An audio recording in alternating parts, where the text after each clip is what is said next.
लमेंट poem पढ़ेंगे। लमेंट means होता है विलाप करना। इसको पीबी शेली ने कंपोज किया है और ये पोएम 1821 में उन्होंने कंपोज किया था, जब वो 28 ईयर्स ओल्ड थे, 28 वर्ष के थे जब, और वो महसूस किए कि उन्हें इस दुनिया में ज़्यादा दिन नहीं रहना है।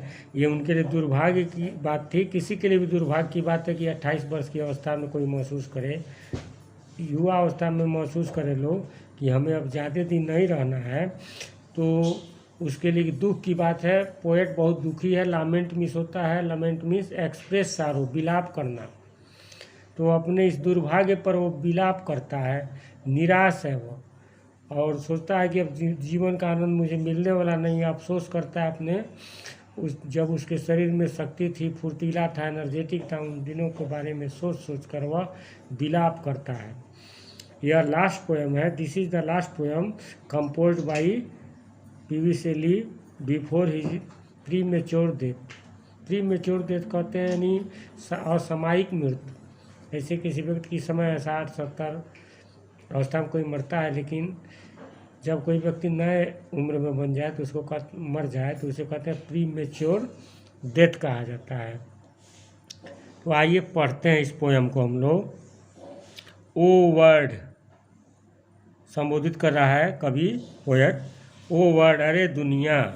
ओ लाइफ, अरे जीवन। ओ टाइम, अरे समय। ऑन हुज, जिसके लास्ट स्टेप्स, अंतिम पड़ाव पे, अंतिम सीढ़ी पे, आई क्लाइम, मैं चढ़ा हूँ। इसका दूसरी लाइन का देखेंगे। पहला लाइन कह रहा है वो दुनिया को, जीवन को और समय को संबोधित करता है। The poet addresses world, life and time. The poet addresses world, life and time. The poet addresses world, life and time. Poet दुनिया को, जीवन को और टाइम को संबोधित करता है। इस लाइन में फिगर ऑफ स्पीच यूज किया गया एपोस्ट्रॉफी। एपोस्ट्रॉफी में किसी लाइफलेस थिंग्स या एब्स्ट्रैक्ट आइडिया को जब संबोधित किया जाता है। दूसरी लाइन देखें। On whose last step I climb, जिसके मैं अंतिम पड़ाव पे मैं खड़ा हूँ, मैं चढ़ा हुआ हूँ। यानी कवि महसूस करता है कि मुझे इस दुनिया में ज़्यादा दिन जीवित नहीं रहना है। मैं इस जीवन के, कह रहा है, जिसके मैं अंतिम पड़ाव पे खड़ा हूँ, यानी मैं इस जीवन के अंतिम पड़ाव पे खड़ा हूँ, यानी मुझे इस दुनिया में ज़्यादा दिन जीवित नहीं रहना है। फिर पहले लाइन को देख लीजिए। पोएट दुनिया को, जीवन को और समय को संबोधित करता है, और वह on whose last step I climb, जिसके यानी जिस जीवन के मैं अंतिम पड़ाव पे खड़ा हूँ, यानी वह महसूस करता है कि अब उसे इस दुनिया में ज़्यादा दिन जीवित नहीं रहना है। मृत्यु उसके करीब धीरे धीरे आ रहा है। Trembling at that where, trembling काँप रहा हूँ, एट दैट वहाँ पर, यानी अब मैं कमज़ोर हो गया हूँ। कभी कहता है मेरे पैर काँप रहे हैं। वेयर, जहाँ आई हैड स्टूड बिफोर, जहाँ मैं अपनी पूरी शक्ति के साथ खड़ा रहता था, मेरे शरीर में शक्ति थी और मैं खड़ा रहता था, वहाँ मैं अब काँप रहा हूँ। मेरे शरीर की शक्ति अब कम हो गई है, मेरे पैर काँप रहे हैं। जहाँ मैं मजबूती से खड़ा रहता था, जब उसके शरीर में पूरी शक्ति थी, युवावस्था में एकदम शक्ति थी, उन दिनों को याद कर रहा है कि मैं वहाँ, मेरे पैर काँप रहे हैं जहाँ मैं मजबूती से खड़ा रहता था। When will return the glory of your prime, अपने मन में प्रश्न करता है ग्लोरी ऑफ योर प्राइम, वह डेज ऑफ हैप्पीनेस, वो प्रसन्नता के दिन, प्रसन्नता और ऊर्जावान शक्तिवर्धक दिन हैं, कब वापस लौटेंगे। वो अपने मन में प्रश्न करता है क्या कि व्हेन विल रिटर्न, कब वापस लौटेंगे, the glory of your prime, तुम्हारे प्रसन्नता के दिन, वह तुम्हारे ऊर्जा शक्तिशाली और प्रसन्नता के दिन कब लौटेंगे। नो मोर, वो नेवर मोर, वह महसूस करता है कि अब वे दिन, युवावस्था के दिन, वे वापस कभी नहीं लौटेंगे। फिर समझ लें एक बार और। कवि पोएट दुनिया को, जीवन को और समय को संबोधित करता है। On whose last step I climb, और कहता है कि मैं जिसके अंतिम पड़ाव पे, जीवन के अंतिम पड़ाव पे खड़ा हूँ, मैं जल्दी ही मर जाऊँगा और मेरे हाथ पैर काँप रहे हैं। Where I had stood before, जहाँ मैं मजबूती से खड़ा रहता था।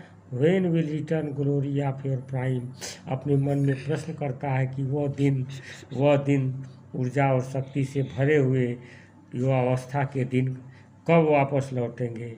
वह महसूस करता है नो मोर ओ नेवर नो मोर, वह दिन कभी वापस नहीं लौटेंगे। तो इस प्रकार हिंदी मीनिंग बताया गया। अब आपको मैं कॉन्टेक्स्ट रिफरेंस लिखना जानते हैं, और कॉन्टेक्स्ट मैं बताऊंगा। In this stanza the poet describes his disappointment. In this stanza, the poet describes his disappointment. He laments, lament में जोड़ेंगे, he laments over his sad fate. He laments over his sad fate. Explanation देखेंगे। The poet is disappointed at his sad fate. The poet is disappointed at his sad fate. पहले इनको explain कर रहे हैं। The poet is disappointed at his sad fate. He addresses world, life and time. He addresses world, life and time. He feels that I am going to explain the next line. He feels that he will not live long and death is approaching him slowly and slowly. He feels that he will not live long and death is approaching him slowly and slowly. वह महसूस करता है कि वह जल्दी अब ज़्यादा दिन जीत नहीं रहेगा, अब मृत्यु उसके पास धीरे धीरे आ रहा है। Trembling at that where I had stood before,